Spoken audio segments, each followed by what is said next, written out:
last night in the last, few seconds about, communication, on-floor communication with them and things like that when you're in those type of situations? Yeah, I mean, we called timeout. We told them to foul a certain player and that we're going to run a certain play. So and whether you're ahead by 2 or 3, I wanted to go for the win anyways, whatever best shot you have. We called timeout with 38 seconds and set up the play and said everything, made or miss, this is what we're running. And, we got the ball, Courtney broke somebody down in the middle of the paint. I figured she'd shoot the ball, no matter what. And, and then KK had a good look, but, it just didn't go in. Courtney only gets 7 shots. Do you have to find ways to get her, or is that just a matter of, teams really focusing on trying to shut her down? They're focusing on her, but she didn't shoot the ball about 7 times when she was wide open. And she had no problem doing that other times. So that's very frustrating. Yeah. We set plays up for her, so she had a quick look. People were in her face at Penn State. People were in her face at Nebraska. So she should have shot the ball another 7 times. So that our players did what they needed to do. How do you get her to do that? That's on her. I mean, you can't go from one game to the other. They're going to take KK out or going to take Courtney out. And when we set certain plays up and you have that look, you can't put the ball down on a 6'4" kid. You just can't. And so we set halfway decent screens, not great screens, but she had no problem shooting those when people were flying out at her at different times. So she's got to be able to shoot the ball. So at least we have another person shooting the ball, so we can offensive board. Yeah. You guys need to screen a little bit better in half court. Oh yeah, we didn't. A lot of times we didn't screen whether it was in zone or man. And Lisa Clemens is our screener. No one else knows how. They choose. Okay, I'm going to screen, I'm not going to screen. I mean, we set screens on every offensive play we run, but Lisa's a great screener, and Dee. Camille and Lisa and Tori have to get better and know that your job is to screen. So that will create us to be able to come off that, whatever it may be, a little bit faster and sharper. So we have to set screens.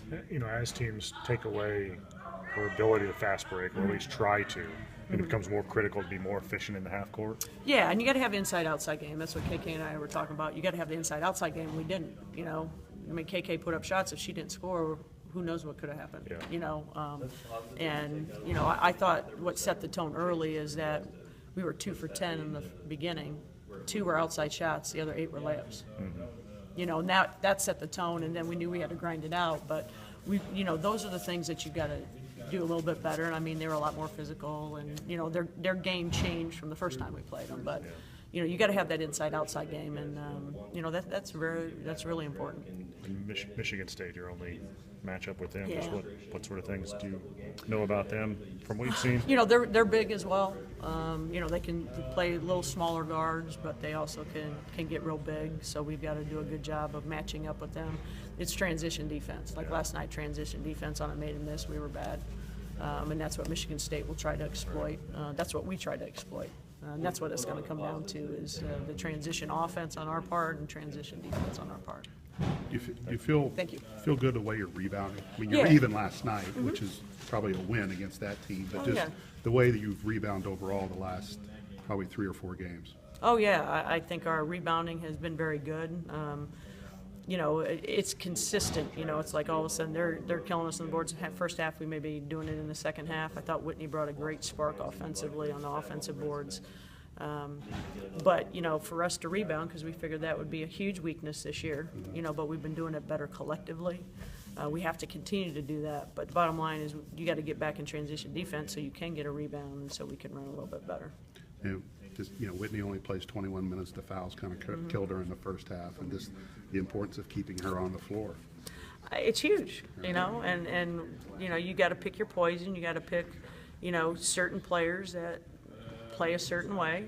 You can't touch them, and that's just accumulating knowledge, so we explain things, but then we all have to perform it and understand what they're looking for, and that you got to stay in the game. I mean, there's other kids all over the country that will stay in the game and not foul because they got to be in the game, and that's what we try to teach certain players. It seemed you got off to a rough start on the road against Ohio State and Northwestern, but since then you feel like your team has risen to the occasion against the tougher, really tough opponents on the road when you look at Nebraska and Penn State? I mean, it appears that way. You hope we can keep doing that. I like playing on the road. Sometimes there's less distractions. We've played better on the road than at home. So I hope that obviously trend continues and we can get better at home. And you just got to have that road warrior toughness. And, we did that last year as well as this year. So, you're hoping that. And we're playing good basketball. We won 4 games. We played pretty good basketball. And you play 12-ranked team and you still have a chance to win. I mean, you're right there. If you get blown out by 20 or something, then you feel like you didn't play well. But we're right there. So it hurts more, but hopefully we can continue playing well. That's what you want to do the whole month of February, is start playing your best basketball. Still feel like you got parts of your momentum from that 4-game winning streak, despite the loss last night. I feel that way. The kids have to feel that way. We feel that way. I'll be very positive. We got to learn from our mistakes, and now we got to forge forward. But, again, it was a close game, and we played exceptionally. We played with them, but we've got to take that momentum. And, you got, 4 home games, 3 road games, and, now we just have to take care of our own destiny. We can't worry about anybody else winning or losing. Just the importance of taking the frustration out of last night's game and just staying with the positives. Well, I mean, to me, last night was frustrating, but the Northwestern loss was more frustrating. And we responded pretty well with that, because we could control our free throws, we could control certain things, and we had an opportunity, and it's about execution. And they took us out, but we didn't play exceptionally well, so now we just have to keep the course and stay steady and, forge forward. KK and Witt talked about Michigan State's similar to Penn State in that they're physical and a bigger team. Is it nice to have 2 of those teams back to back so that you know what you did well and what you need to improve on? Yeah, I think, you've played against the biggest team in the Big Ten, Michigan State. How Penn State played defense last night is pretty much how Michigan State will play, a little bit more aggressive, using their height, using their length, taking players out. But we have to make sure we exploit some of their weaknesses with certain matchups. So again, we have to be prepared. We're going to have a great practice today and a little lighter one tomorrow, but we got to get right back at it.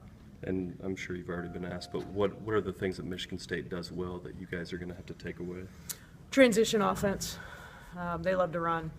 Made or miss, that's going to be the biggest key, and and then just being able to defend them in the half court. Safe to say that's going to be the point of emphasis today, is transition offense with the way things went last night.